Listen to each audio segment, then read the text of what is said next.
This is Abe Friedtanzer from Awards Buzz. Very excited to be speaking with Lionel Boyce about The Bear. How are you, Lionel? I'm doing good. I was driving. I live on the other side of the city, and I was meeting somebody after this. So I was like, I'm I poorly timed, so I was like, I'm gonna just pull over now and just do it in the car instead of at the destination. I So appreciate that's it. my I've done a life. few interviews in the car. It's all good. So happy to have you and you're good chance to really focus, no distractions around. Exactly. So this show is so popular. What is it like being part of a sensation like this? And did you ever expect that when you first got the role? Um, didn't expect it when I first got the role. I think it was a thing that I connected to and I felt was special just from reading the script and then going through like the journey because it was kind of a show. There was no big stars. There was no one necessarily looking at it or expecting it to come. So you keep your expectations low because that's just kind of how it is when like people are making things and you don't know who's going to see it or not. And so it was a big surprise when it hit. And I think being a part of it it's been really cool to I think for two reasons. Because number one, getting along with everyone so well and everyone kind of get having to experience this together for the first time in a way. So I have people to look to like check in and be like, this is insane or this is cool or whatever the experience is across the board is cool. And then also like seeing how far it reaches when you're just no matter where you are in the world and people say nice things about it, meaning and really meaning something like but far beneath the surface, just at the core, is making them feel something deeply. And I think that's the best thing ever. Have you received any completely unexpected feedback from people out in the world? Um, I think, yeah, I think it's funny. It was maybe like 2 weeks ago or a week ago. I was sitting, I don't remember where I was. I was somewhere like sitting, either I just left the movies or was eating or something, and a guy walks up to me and says, "Hey, I just want to let you know that I love the show, all the stuff." And he says, "I watched the Copenhagen episode whenever I want to feel something, and so thank you for helping me feel like feel." And I was like, "That's the biggest. I think that's the biggest compliment that you could get. Someone saying I watched this when I want to feel something." I like that. Well, I know the show is still competing as a comedy series, but I feel like, especially for Marcus these days, it doesn't feel like there are a lot of laughs there. Do you think that the tone has shifted, or that this is just sort of the underbelly that's always been there? I think I think about feeling as underbelly. I think everything is if it's doing its job, it's making you feel. So I don't think about like the comedy, like all of that stuff. I just think about I don't know, it's a show being good and making you feel something. It's like whether it's horror, anything. It's just like it's you if you've made someone have a reaction, then you've done your job. And what do you like most about Marcus? Um, I think I like his passion and curiosity. I think that's kind of what's fueling him, and that's what's kind of got everyone on board with him to believe in him and want to see him win. It's just he's passionate. He's found something he cares deeply about, and then he's like going for it. It's like it's taking over his life in the way that everyone like whenever you have something that you love, it just kind of starts to seep in. You when you're not doing, you're thinking about it. You're wanting to figure out how can you continue to get better at it. So I think it's like that's the thing that people are kind of connecting to, and it's what drew me to the character. With also a very moving exploration of grief and sort of working through it in this season. How did you approach that?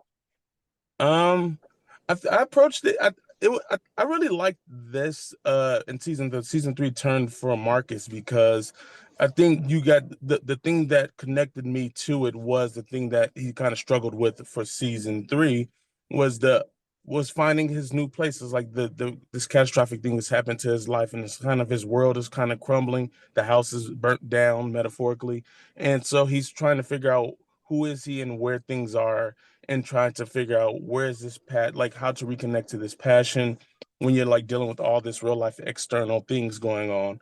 And I think that and he's just kind of like this is all I kind of have. This is the one consistent thing. And that's what I love about episode two at the end where it's like it's kind of like mirrors season one and episode one where Marcus is the first person on board.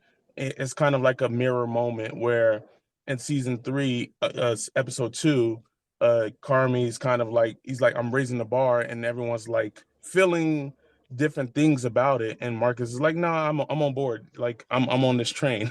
You raise the bar, I'll follow you. If that's what it takes, then I'm on board. So he's kind of like he's trying to find this place to channel this grief, and he's struggling with it, and it's hard. Yeah. I think we've seen a lot more also deep dive episodes into characters this season, so we don't see quite as much of you and Marcus. Do you still pay attention to what, like, how much do you know about the episodes that you're not in until you actually get to see them? We get all the scripts at once, which is cool. So you get to like kind of read it all together, which is I love because I'm like also fan first on this show, even though so it's like a win-win for me. So I get to read everything and like fan out, like wow, this is cool. Like remember reading the Liza the Tina episode and it's just like I love this. This is incredible. And the one with Abby, and you just get to see where everyone's story goes. And then it also helps inform where Marcus fits into this puzzle. Absolutely. How much do you cook in your own life, and has that changed since you started on the show? Um I don't cook much in my own life because it's just usually me and I'm never home. I spend all my time in my car or at my friend's house. And so I don't really cook, but the show I've cooked a lot more for the show for practicing, well, mostly baking and stuff. So it's a little bit more, but not really much still in practice. And I always vow to change it, and I've done nothing to change it. So I've starting to come around the corner and accept that this is me. Someday I'll cook more, but not now. Well, even if you're not the one baking them, what are some of your top baked goods? Um, love donuts. I love cakes. I love I love focaccia is really good. It's something I got to practice making like seasons two and three with Courtney Store. I'll go to her house and she makes incredible focaccia. So I'm just kind of following in her footsteps, pretending like I'm knowing what I'm doing, but really it's just so I can get some of the best focaccia out of her. But yeah, I do love desserts. I think like maybe donuts and cakes are like at the top for me. And you obviously get to, do a lot of, or at least simulate a lot of baking. Do you get to actually eat a lot as a cast member on this show? Not as much as I like to, you know. It's a lot of it is either shooting or it's like we've been on set all day, so it's like you can't really by the end you don't you can, but you probably don't really want to eat the things, and also they need it for continuity. But every once in a while they'll bring out some extras, or if I'm like we're done with the thing and I have a break, and then naturally I do as one does and go and eat it. Well, without getting either of us in trouble, is there anything that you can share or preview, even just tonally, about what we can expect for season four? No, because I'm gonna get in trouble. Christy has warned me many a times. All right, that's fair. Well, I will ask you about a different project that I got to see at the Toronto International Film Festival this past fall, which Mhm. is Shell, Oh which yeah. is really something I think very different from this, but fun in its own way. What was it like getting to be a part of that film? It was a lot of fun. It was I remember reading the script and I was like, oh, this is a cool tone. It reminds me of like these movies that I haven't seen in a while when you're like younger and you're at home. It's like really in like the cable world where you're like about to leave your house and this interesting movie is on and you're like, I don't want to leave my house. I want to see how this ends. It felt like one of those, so I really enjoyed it for that reason. And Max was great, and I got to do scenes with Amy Landecker and Elizabeth Moss, which was really cool. And like just being around them was like a lot of fun. So I had a great time. I wasn't on it that long, but it was in and out, and it was like something different. And it was like Max is very generous with like the time and like and really going and exploring with the character and stuff. So it was great. What else do you have, coming out soon, whether it's movies, music, TV, anything? Um, Well, season four of The Bear is coming out soon.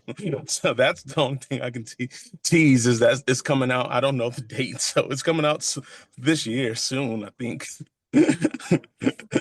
What haven't you done yet that you'd really like to try in your career?